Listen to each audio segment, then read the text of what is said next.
Hi VC, Dale Gatefold 33 here with the next episode of the Lost in the Collection series. So I am obliged to read out a statement before I start this episode. I have a statement from our legal department and so I need to read that out. Sorry.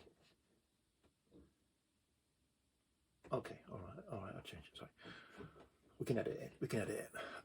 Sorry, I'd like to read out a short statement before I start this episode. Thank you. So, the makers of the Lost in the Collection series would like to apologise for some of the statements made by the presenter of the Lost in the Collection series, Gatefold 33, in episode 20 of the Lost in the Collection series. The makers of the Lost in the Collection series would like to make it clear that the statements made by Gatefold 33 in episode 20 do not match the values and beliefs of the Lost in the Collection series. The makers of the Lost in the Collection series apologise that Gatefold 33 did not meet the extremely high standards expected of presenters of the Lost in the Collection series. The makers of the Lost in the Collection series would like to thank viewers for bringing these unacceptable statements to their attention, and the makers of the Lost in the Collection series continue to appreciate greatly the considered and constructive feedback provided by its valued viewers. Furthermore, the makers of the Lost in the Collection series would like to emphasise that they fully endorse the view that there is only music. There is not good music, there is not bad music, only music. Indeed, music is the first love of the Lost in the Collection series, and it will be its last. The makers of the Lost in the Collection series would also like to point out to viewers that Gatefold 33 has been reminded of the standard expected of presenters of the Lost in the Collection series, and that Gatefold 33 will be receiving a course of sensory treatment enhancing pop sensibility at the earliest opportunity. The makers of the Lost in the Collection series have consulted with Mrs. Gatefold 33, and it has been agreed that any further action against Gatefold 33 be suspended. However, Gatefold 33 will refrain from playing that god-awful jazz racket for a month. We didn't agree that in the final draft. That's not... Okay, right, okay. However, the makers of the Lost in the Collection series strongly deny any rumours that Gatefold 33 is to be replaced as the presenter of the Lost in the Collection series by Messrs Penge or Derrick. These rumours are totally premature. Again, unfounded. We can edit. These rumours are totally unfounded. Gatefold 33 continues to have the unwavering confidence and backing of the makers of the Lost in the Collection series. Now, I know it wasn't in there, but I thought that finishes it off really well. Okay. So, is that okay? Okay. Can I get on with it now? Yeah. Thanks. Are you going? No?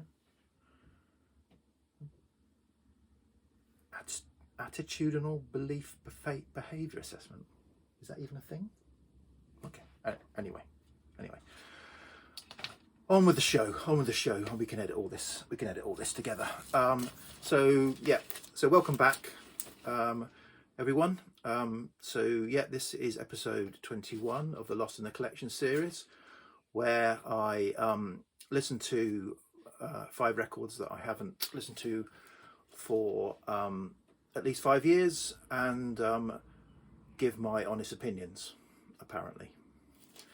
So I will talk this week about 5 records that have reached their 5-year anniversary, in that the last time recorded in my spreadsheet I listened to these 5 records was indeed May 2016. So here we are, May 2021. They have not been listened to for 5 years. So I haven't taken these out of the covers, so I'll have to. First up is an EP. This is Porcupine Tree and their Moonloop EP from 1995. So this is also notable for being the first car boot sale purchase I made almost immediately after buying a turntable and getting back into collecting vinyl about 10 years or so ago. So yeah, I went to a car boot sale, somebody had a few records, 50p each. This was 50p. It's actually quite rare, quite valued. I thought, happy days, car boot sale, collecting records, that's an easy life. I'm gonna fill my collection. In fact, the guy had a I remember now, he had a copy of Screamadelica by Primal Scream, an original copy, but it was a little bit scuffed. So I kind of said, I'm not paying 50 pence for that, and walked on thinking, you know, I'm just gonna fill my bag with records. Little did I know that it's not going to be as easy as that, and 10 years later now I would have definitely paid the 50p. Anyway, this is sort of a quite, I don't know, depends if Porcupine Tree. Stephen Wilson is the guitarist and vocalist. This is very, to me, sounded quite Floydian, lots of lush instrumental. Stephen Wilson has got a very kind of gentle, lush voice, yeah, quite enjoyed going back to this. Strange EP because it's got like side 1 is the main track, I think, Stars Die, or side 1 is Stars Die, 4 minutes 57 seconds, and then side 2 is Moonloop, 18 minutes and 4 seconds. So there's 2 tracks, one 4 minutes 57 on side 1 and one 18 minutes on side 2, which is a little bit strange for an EP. Okay, next up, a bit of soul funk, or whatever, disco, and the Detroit Emeralds, and You Want It, You Got It. Great 70s cover there. Horrendous 70s fashion there. So yeah, so this is probably notable for the Baby Let Me Take You in My Arms song, and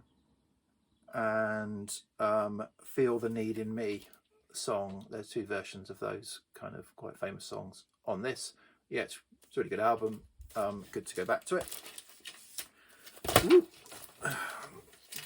Difficulty of keeping them in the slidey covers, so I'll take this one out. So next up is the Paul Butterfield Blues Band and their debut album. So this is from 65, I think. This is not an original, this is a later pressing, but UK pressing. This, yeah, this is good. What I say is, you know, typical beat blues, you know, mostly white men doing the blues, and they do it. So there's a lot of, obviously, this going on in the UK as well, from in my consciousness from that time, or I subsequently become conscious of it. Yeah, so white men doing the blues, doing it enthusiastic, trying to turn blues into blues rock. This works well. I think, as I say, I think they're really enthusiastic. I think they're really accomplished in the musicianship. But it's fair. It's not. It doesn't stand out to me. There's a lot of covers on it, but what does stand out for me, I think, more, there are 2 originals. There's Thank You, Mr. Pooh-Bah, and Our Love Is Drifting. No, wrong. Screaming. Thank You, Mr. Pooh-Bah, and Screaming are the 2 sort of, from what I can tell, original Bloomfield penned albums. So Mike Bloomfield is also part of the Paul Butterfield Blues Band at this point, and they're instrumentals and they're really great. So because they're different, I think the covers are kind of, yeah, everyone's doing blues covers at this point in time, and it's another really good rendition, but hey ho. But then I think the 2 originals, they actually stood out to me. I enjoyed them more. Okay, moving on. So the next up is Jane Weaver with the album. I'll take it out because it's got great artwork.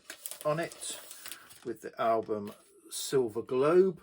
So this artwork was done by her partner Andy Votel from Finders Keepers Records. Anyone who's had Finders Keepers Records will be familiar with this type of artwork. Yeah, great artwork, great album. Jane Weaver, she's kind of like a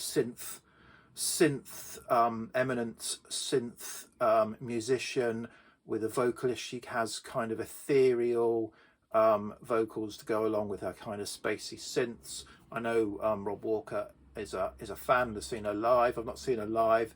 I've got a few records, so I've had this for 5 years. I've had a CD of hers from about 10-15 years, and I've had a few other albums since this.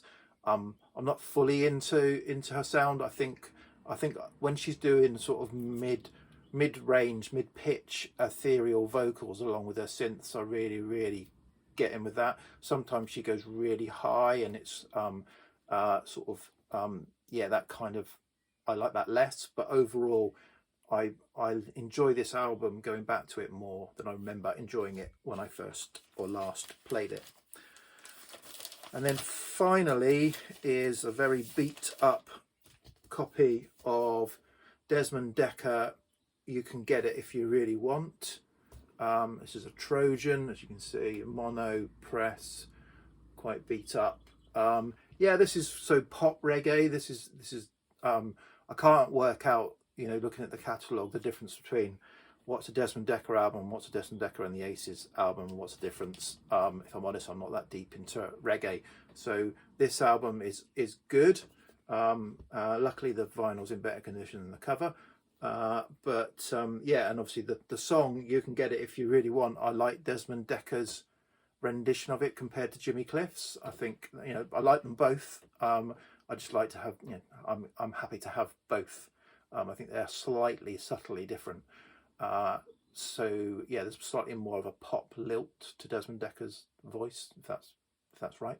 The rest of the stuff is all okay. You Got Soul is the other song that really stands out to me on this. But yeah, enjoyable reggae, pop reggae. So there's the 5. I think of them all, the one that had the biggest impact in terms of going back to it was that the Jane Weaver Silver Globe. Yeah, enjoy going back to this, and so I need to go back to other records quite soon. So that's it. Hopefully I'll be back next week. Legal disputes aside, you should see me doing the next episode next week. So cheers VC, bye.